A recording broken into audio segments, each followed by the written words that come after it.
Hello बच्चों, कैसे हैं आप लोग। उम्मीद करता हूं आप लोग अच्छे होंगे, स्वस्थ होंगे और प्रसन्न होंगे। जैसा कि एक सुना है मैंने कि तमाम बच्चे आते थे, वो बोलते थे सर मेरा एयरफोर्स का पेपर बिगड़ गया फिजिक्स में। तमाम बच्चे थे जो बोलते सर मेरा एनडीए का पेपर बिगड़ गया फिजिक्स में। तो बड़ा फिजिक्स को एक हवा बना लेते थे, बोलते थे मैं फिजिक्स में फेल हो जा रहा हूँ, फिजिक्स में गड़बड़ा जा रहा हूँ, फिजिक्स टफ आता है। तो बेटा ऐसा कुछ भी नहीं है। आप एयरफोर्स के लिए आपकी जो क्वालिफिकेशन है और उसके बेसिस पे जो आपका टेस्ट होता है, जो भी एग्जाम्स होते हैं, वो आपके लेवल पे ही पूछे जाते हैं। ठीक है, पोस्ट ग्रेजुएशन के लड़के से आपका सिलेबस नहीं पूछा जा रहा है, या आपसे पीजी का सिलेबस नहीं पूछा जा रहा है। आप इंटर पास हैं तो इंटरमीडिएट पास के लड़के को जितना फिजिक्स आना चाहिए वही समझ करके वो क्वेश्चन पूछते हैं। अब कई बच्चे गड़बड़ा जाते हैं। गड़बड़ाते इसलिए जब आप फार्मूला रटते हो, जब आप केवल फार्मूला रटते हो और कॉन्सेप्ट क्लियर ही नहीं होता कि ये कैसे आएगा, तब आप गलत करते हो। या जब आप सिर्फ बिना कॉन्सेप्ट अच्छे से पकड़े हुए आगे बढ़ जाते हो, तब आप गलत करते हो। क्यों? क्योंकि क्वेश्चन पूछने का पर्पज ही होता है कि आपका कॉन्सेप्ट क्लियर है या नहीं है। तो चलिए अब इन सबको देखते हुए ऑनलाइन क्लासेस में लेकर के आया हूं। जनरली जो बच्चे प्रयागराज में ऑफलाइन की क्लासेस करते थे, आप लोगों ने देखा कोविड का तमाम सारा सिचुएशन था और अभी भी कुछ भी हो सकता है, और तमाम गरीब बच्चे ऐसे हैं जो फीस को अफोर्ड नहीं कर पाते हैं। तो इसके लिए मैंने सोचा कि मैं इन लोगों के लिए ऑनलाइन क्लासेस लेके आ रहा हूं। इससे गांव के दूर दूर के वो बच्चे जो प्रयागराज में नहीं आ सकते हैं और गांव में बैठे हुए उनके पास उतना पैसा नहीं, वहां घर बैठ करके इसको आसानी से पढ़ सकते हैं। तो कुल मिलाकर के आप इनको अच्छे से देखिए और आपको समझ में जरूर आएगा। ऐसा कुछ है ही नहीं कि नहीं समझ में आएगा। और मैं इसका कोई ऐसा एग्जांपल नहीं लेके आ रहा हूं जो इजी है, जो एक क्वेश्चन एग्जाम में आया हुआ है उस क्वेश्चन को एक्सप्लेन करने जा रहा हूं। जैसा कि इस पे लिखा हुआ है, आगे अभी चलेगा। कार्नोट इंजन आज मैं एक्सप्लेन करूंगा। कार्नोट इंजन एक ऐसा टॉपिक होता है जहां से एयरफोर्स में हर साल क्वेश्चन आते हैं एग्जाम में। 2021 में भी पूछा गया, 20 में, 19 में, हर साल आता है और हर साल बच्चे गलत करके चले जाते हैं। तो इसका मतलब ये है कि आपको कार्नोट इंजन का कॉन्सेप्ट ही नहीं पता है, थर्मोडायनेमिक्स ला ही नहीं पता है। तो चलिए कुल मिलाकर के देखते हैं। आप सभी का आपके अपने प्यारे से चैनल संतोष सर फिजिक्स क्लासेस में स्वागत है। आइए देखते हैं एयरफोर्स का क्वेश्चन जो पूछा हुआ था 2021 में। बेटा ये आपका क्वेश्चन है कार्नोट इंजन। ये क्वेश्चन 2021 में पूछा हुआ है। अब इस पे बच्चे बोलते हैं कि सर ये बहुत टफ क्वेश्चन आया था, कार्नोट इंजन से आया था। कार्नोट इंजन ऐसा कौन सा टफ क्वेश्चन है भाई? आप इसको कॉन्सेप्ट से पढ़ो, आसानी से आएगा। ठीक है, अभी देखो इसको कितने आसानी से सॉल्व करता हूं मैं। ठीक है, जितने भी क्वेश्चन कार्नोट इंजन के आएंगे या कार्नोट इंजन से रिलेटेड जितना भी आपका डाउट्स होगा वो सारा चीज क्लियर हो जाएगा। इसके बाद मैं अगला टॉपिक बताऊंगा जिसमें कोएफिशिएंट ऑफ परफॉर्मेंस आता है। रेफ्रिजरेटर की बात करते हैं उसका क्या होता है। तो आज वीडियो स्टार्ट बनाने के लिए मैं इसको एक्सप्लेन कर रहा हूं। तो बेटा देखो कार्नोट इंजन में इन्होंने क्या बोला है, क्वेश्चन ये कह रहा है यहाँ पे आपका। बेटा देखो यहाँ पे ये क्वेश्चन है कि आपसे ये पूछा जा रहा है यहाँ पे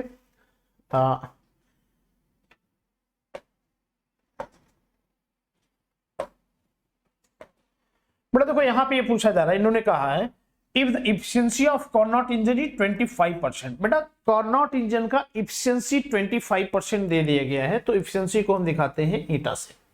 ठीक है, and the temperature of sink is 27 degree centigrade. Sink का ताप, सिंक क्या होता है आपको पता होना चाहिए, जो लो टेम्परेचर होता है उसका ताप इन्होंने दे दिया है, माने T2 बराबर इन्होंने दे दिया है 27 degree centigrade. Then what is the temperature of source? Source का टेम्परेचर पूछ रहे हैं, ये T1 पूछ रहे हैं, माने सोर्स या स्रोत का ताप क्या होगा। क्वेश्चन बाइलिंगुअल मैंने लाया है, हिंदी इंग्लिश दोनों में है बेटा। हिंदी मीडियम वाले हिंदी में देख लेंगे। यह कार्नोट इंजन की दक्षता 25% है और सिंक जो निम्न ताप होता है वो है 27 डिग्री सेंटीग्रेड। तो स्रोत का तापमान क्या होगा? तो बेटा इसको सॉल्व करने के लिए हम आपको सबसे पहले आप इसको खुद सॉल्व करेंगे। ये 2021 का पूछा हुआ क्वेश्चन है एयरफोर्स का, आप सॉल्व करेंगे इसको और 100% दावे के साथ कहता हूं आप इसको सॉल्व कर ले जाएंगे अगर आपका कॉन्सेप्ट क्लियर हो जाएगा। मैं कॉन्सेप्ट आपको एक्सप्लेन करने जा रहा हूं। ठीक है, तो बेटा देखो होता क्या है एक्चुअली इसमें। देखो इसमें होता क्या है एक्चुअली आपका,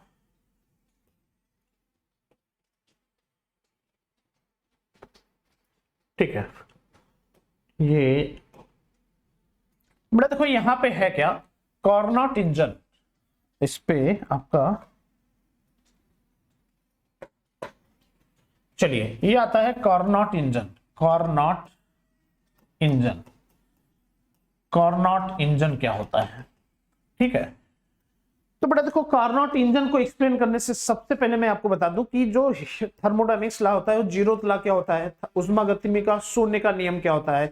वो ये होता है कि जब कोई ए बॉडी है और बी बॉडी है, दोनों अलग अलग अगर किसी बॉडी सी से कनेक्टेड है या कांटेक्ट में है या थर्मल इक्विलिब्रियम में है, तो बी अगर बी ए बी दोनों सी से अगर थर्मल इक्विलिब्रियम में है तो निश्चित है कि ए बी दोनों आपस में इक्विलिब्रियम में होंगे। और ये it gives the concept of temperature, माने थर्मोडायनेमिक्स का जो जीरोथ लॉ होता है वो ताप के अवधारणा को बताता है। थर्मोडायनेमिक्स का फर्स्ट लॉ क्या होता है बेटा, फर्स्ट लॉ ये होता है कि अगर जीरोथ लॉ आपने पढ़ लिया, फर्स्ट लॉ ये होता है कि अगर हम किसी भी बॉडी को उष्मा देते हैं, अगर हम किसी बॉडी को उष्मा देते हैं तो वो उष्मा जो होता है वो कुछ कार्य करने में प्राप्त होता है, प्लस जो बची हुई उष्मा होती है वो उसके आंतरिक ऊर्जा में परिवर्तित हो जाती है। तो यही होता है थर्मोडायनेमिक्स फर्स्ट लॉ। माने किसी बॉडी को जब हम हीट देंगे तो वो उसको क्या करेगा, उष्मा को कार्य में परिवर्तित करेगा। कार्य में परिवर्तित करने के बाद कुछ जो उष्मा बचेगी वो आपका आंतरिक ऊर्जा में वृद्धि के लिए बढ़ा देता है। तो ये उष्मागतिकी का फर्स्ट नियम है। अब बेटा देखो, उष्मागतिकी का सेकंड नियम जो आता है, सेकंड लॉ, तो आपका जो कार्नोट इंजन है ये सेकंड लॉ के लिए बोला गया। सेकंड लॉ ये ऐसा बताता है कि उष्मागतिकी या थर्मोडायनेमिक्स ऐसा कोई लॉ हो जो पूरी तरह से वर्क को जो होता है, जो आपका उष्मा आप किसी से लेते हैं तो पूरी उष्मा को क्या करता है, वो वर्क में कन्वर्ट कर दे। माने एक ऐसा इंजन हो जो जितना हीट आप लेते हैं उस पूरे हीट को 100% वर्क में कंप्लीट कर दे। और बेटा आज तक ऐसा कुछ बना नहीं है। हाँ, कार्नोट ने इनको बता दिया कि भाई ऐसा होता है। क्यों बता दिया, क्योंकि इन्होंने सबसे पहली चीज इन्होंने आइडियल गैस का कॉन्सेप्ट ले लिया। आइडियल गैस, आदर्श गैस का कॉन्सेप्ट ले लिया, ठीक है। और बेटा आदर्श गैस का कॉन्सेप्ट ले लिया, और हम जानते हैं कि आइडियल गैस कोई गैस है ही नहीं। कोई आइडियल होता है क्या, कोई नहीं है। परफेक्ट 100% परफेक्ट तो कोई होता ही नहीं। कोई भी गैस परफेक्ट गैस नहीं है, कोई भी गैस आइडियल गैस नहीं है या आदर्श गैस नहीं है। अब भाई कार्नोट इंजन ने आइडियल गैस का कॉन्सेप्ट ले लिया और इन्होंने बाद में इसको एक्सप्लेन भी किया और बताया भी कि जो भी उष्मा होता है, जैसे इन्होंने बताया कि एक सोर्स होता है, स्रोत होता है, सोर्स, सोर्स इसको हम हिंदी में कहते हैं स्रोत, ठीक है। बेटा देखो, इसको हाई टेम्परेचर T1 पे रख दिया गया है। T1 इसका क्या होता है, हाई टेम्परेचर, उच्च ताप जिसको हम बोलते हैं। इसको हाई टेम्परेचर पे रख दिया गया। हाई टेम्परेचर मतलब वो टेम्परेचर हमेशा कांस्टेंट होगा। एग्जांपल के लिए टेम्परेचर ऑफ सन, सन का टेम्परेचर जो होता है वो हाई टेम्परेचर है, वो कांस्टेंट रहेगा। थोड़ा बहुत हीट एब्जॉर्ब करने से उसमें घटने उठने वाला नहीं है ज्यादा कुछ, ठीक है। और इन्होंने बता दिया कि एक वर्किंग सब्सटेंस होता है, वर्किंग सब्सटेंस, जिसको कहा जाता है हिंदी में कार्यकारी पदार्थ। कार्यकारी पदार्थ ही क्या करता है, ये उष्मा को क्या करता है, टोटल जो उष्मा होती है उसको वर्क में कन्वर्ट करता है। और नीचे एक होता है आपका बेटा सिंक होता है, जिसको हम कहते हैं लो टेम्परेचर, ये होता है टेम्परेचर T2। अब बच्चों देखो एक चीज, अब देखो अब यहां से कॉन्सेप्ट शुरू होता है। होता क्या है, उष्मा क्या होता है, हमेशा हायर टेम्परेचर से लोअर टेम्परेचर पे आएगा। तो सोर्स का टेम्परेचर क्या है, ज्यादा है। ये वर्किंग सब्सटेंस क्या करता है, ज्यादा वाले टेम्परेचर से उष्मा को अवशोषित करता है। भाई जिसके पास पैसा ज्यादा होगा अगर वो देना चाहेगा उसी से तो मैं मांग सकता हूं, जिसके पास नहीं होगा वो कहां से देगा। तो इसके पास टेम्परेचर बहुत ज्यादा होता है तो वर्किंग सब्सटेंस क्या करता है, इससे उष्मा अमाउंट ऑफ हीट जो एब्जॉर्ब करता है वो Q1 amount of heat absorb करता है, और उष्मा Q1 उष्मा जो है ये अवशोषित करता है। अब बेटा इस Q1 उष्मा को अवशोषित करने के बाद ये क्या करता है, ओवरऑल ऐसे सिचुएशन में कार्य में इसको कन्वर्ट करेगा। जो उष्मा अवशोषित करेगा उसको कार्य में कन्वर्ट करेगा। कन्वर्ट करने के बाद जो उष्मा बच जाती है उस amount of heat released, Q2 amount of heat को सिंक को दे देता है। माने Q2 उष्मा को सिंक को दे देता है। जैसे भाई हमने कहीं से 10 रोटी मंगाया, ठीक है, 5 रोटी खाया, 5 रोटी बच गया, हमने दूसरे को दे दिया। तो हमने मंगाया कितना, 10, दे कितना दिया, 5, तो खाया कितना, 10 - 5 बराबर 5। तो ऐसे सिचुएशन में भाई ये वर्किंग सब्सटेंस या कार्यकारी पदार्थ जो है बेटा वो Q1 उष्मा सोर्स से लिया, मानिए 10 रोटी ले लिया और खाया, खाने के बाद मैंने वर्क में उसको कन्वर्ट किया, कन्वर्ट करने के बाद 4 रोटी बाहर दे दिया, तो 4 रोटी इन्होंने क्या किया, बाहर दे दिया। तो कितना उसमें इन्होंने अवशोषित किया या कितना रोटी हमने खाया, वो क्या करेंगे, 10 में 10 जितना मंगाया और जितना दे दिया उसको माइनस कर देंगे तो 6 बचेगा। तो इस तरह से ये वर्किंग सब्सटेंस कितना उष्मा को एब्जॉर्ब करेगा, तो ये हो जाएगा amount of heat absorb, amount of heat absorb. बेटा देखो यही सारा खेल आता है आपको, आप कभी कभी रटते हो ऐसे कैसे आ गया, देखो आसानी से आ रहा है यहाँ पे। देखो अमाउंट ऑफ हीट एब्जॉर्ब, इन्होंने कितना उष्मा अवशोषित किया, माने Q1 लिया, Q2 दे दिया, तो जो बचेगा वो अवशोषित कर लिया, इसका मतलब क्या हुआ, Q1 माइनस Q2। तो इन्होंने अमाउंट ऑफ हीट जो एब्जॉर्ब किया वो एब्जॉर्ब कर दिया Q1 माइनस Q2। 10 रोटी में से 4 रोटी खा जाएंगे, तो 10 रोटी लिया, 4 रोटी दे दिया, तो खाएंगे कितना, 6 रोटी, माने 10 माइनस 4 बराबर 6। उसी तरह से वर्किंग सब्सटेंस कितना अवशोषित उष्मा किया, अमाउंट ऑफ हीट एब्जॉर्ब कितना किया, ये आपका हो गया Q1 माइनस Q2। ठीक है बेटा। अच्छा अब एक चीज ये जान लो, ये पूरा प्रोसेस जो होता है वो किसमें होता है बेटा, साइक्लिक प्रोसेस में होता है, चक्रीय प्रक्रम में होता है। कार्नोट इंजन का पूरा प्रोसेस जो होता है चक्रीय प्रक्रम में होता है, ये चक्रीय प्रक्रम है। और ये जब पूरा चक्रीय प्रक्रम में होता है तो आपको थर्मोडायनेमिक्स प्रोसेस बताया गया है। थर्मोडायनेमिक्स प्रोसेस में क्या होता है, साइक्लिक प्रोसेस चक्रीय प्रक्रम में जो होता है आंतरिक ऊर्जा में परिवर्तन du बराबर क्या होता है बेटा, du का मान 0 होता है। यहां से देखिए, यहां से आपका कॉन्सेप्ट स्टार्ट हो रहा है। और बेटा जब हम थर्मोडायनेमिक्स फर्स्ट लॉ में du का वैल्यू अगर 0 कर देंगे तो यहाँ पे क्या आ जाएगा, ये दिखाएगा आपका कि जो dq की मात्रा है वो उसके वर्क डन में कन्वर्ट हो गया। तो साइक्लिक प्रोसेस में du 0 होता है, इसलिए amount of heat absorb will be converted in work done. तो कुल अवशोषित उष्मा किसमें हो गई, कार्य में परिवर्तित हो गया। इसका मतलब वर्क डन को हम क्या लिखेंगे बच्चा, ये लिख देंगे Q1 माइनस Q2। ये साइक्लिक प्रोसेस में आएगा, हर जगह नहीं आएगा। ठीक है, तो अब देखो हमने अवशोषित उष्मा वर्क डन निकाल लिया। अब बच्चों देखो इस पे जो फार्मूला होता है आपका इफिशियंसी का, जो फार्मूला होता है वो इफिशियंसी का फार्मूला ये होता है आपका,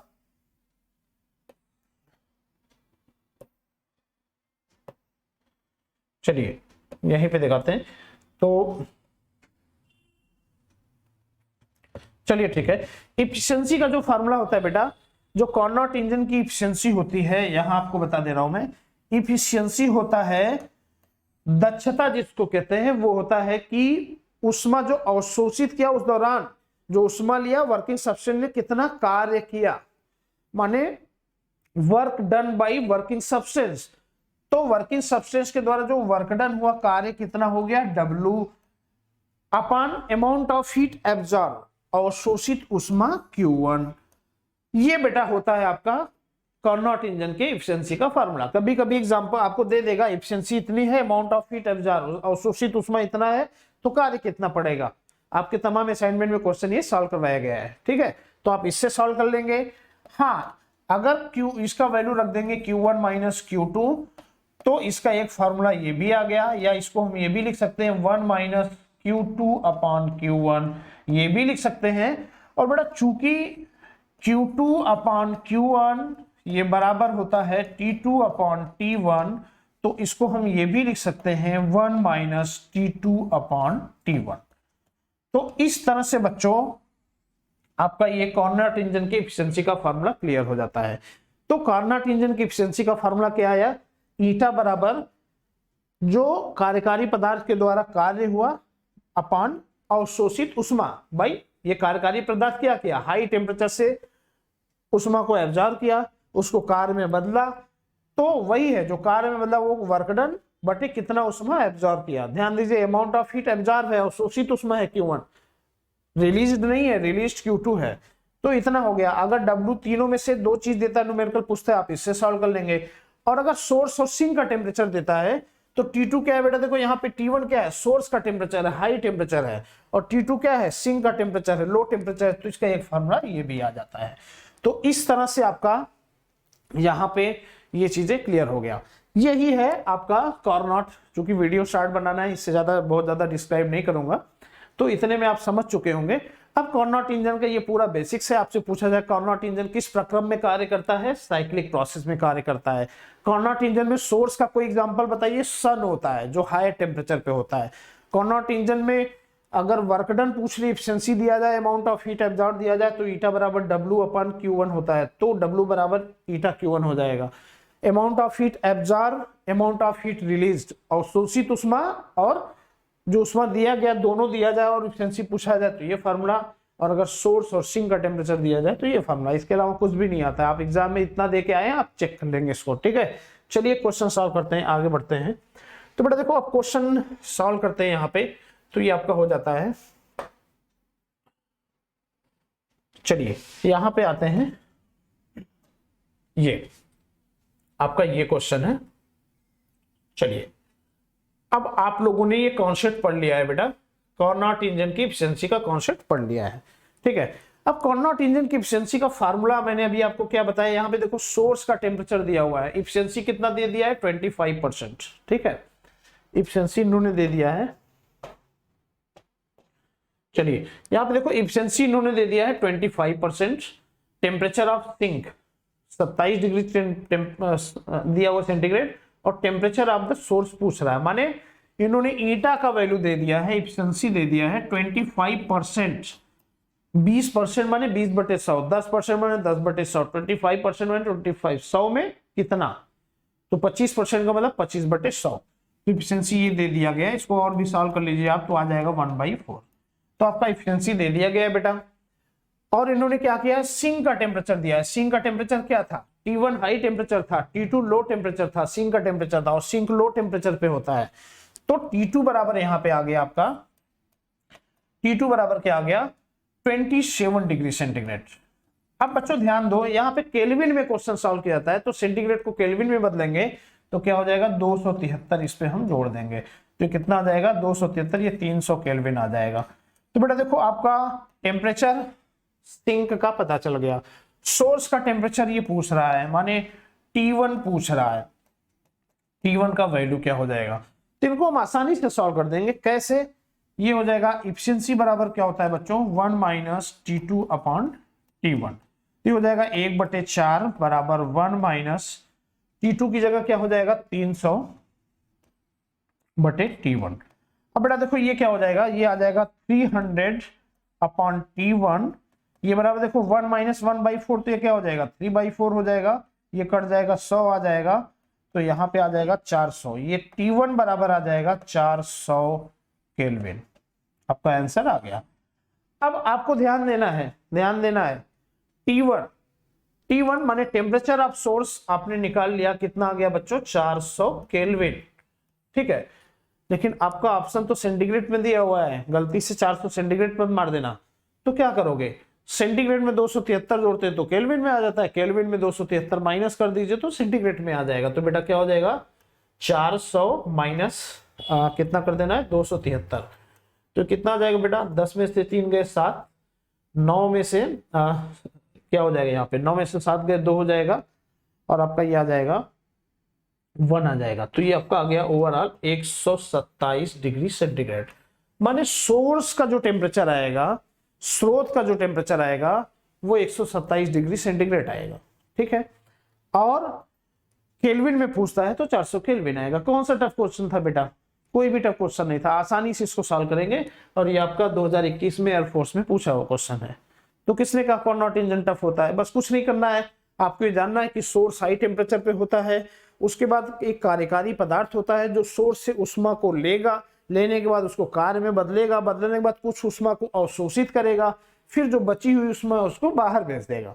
तो अवशोषित उष्मा कितना हो जाएगा, Q1 लिया, Q2 को बाहर भेज दिया, तो अवशोषित कितना किया Q1 - Q2। चूंकि ये पूरा प्रक्रिया साइक्लिक प्रोसेस में होता है, इसलिए अवशोषित अमाउंट ऑफ हीट एब्जॉर्ब वो वर्क डन में कन्वर्ट होगा, तो टोटल वर्क डन इन्होंने किया वो भी आ जाएगा Q1 - Q2। तो दक्षता होता है work done upon amount of heat absorb, तो ये हो जाएगा W/Q1। इसके बाद वैल्यू पुट करेंगे, फार्मूला आ जाएगा, बस कार्नोट इंजन और कुछ भी नहीं है। ये साइक्लिक प्रोसेस का एग्जांपल है। सेकंड लॉ ऑफ थर्मोडायनामिक्स को एक्सप्लेन करता है। ये एक आइडियल इंजन की बात करता है, आइडियल गैस की बात करता है, ठीक है, ये सारी चीजें हैं। तो इस तरह से आपका ये है। अगर आपको ये सब समझ में आया हो, अच्छे से क्लियर हो गया हो, तो इसको आप सब्सक्राइब करिए और आगे बढ़ाइए, लाइक करिए और दूर दूर के ऐसे बच्चों तक पहुंचाइए जो गांव में रहते हैं और शहर में आकर के कोचिंग नहीं कर पाते हैं। ठीक है बेटा, आज का यही है, फिर अगले लेक्चर पे रेफ्रिजरेटर या और चीजें बढ़ाते हैं। ठीक है बेटा।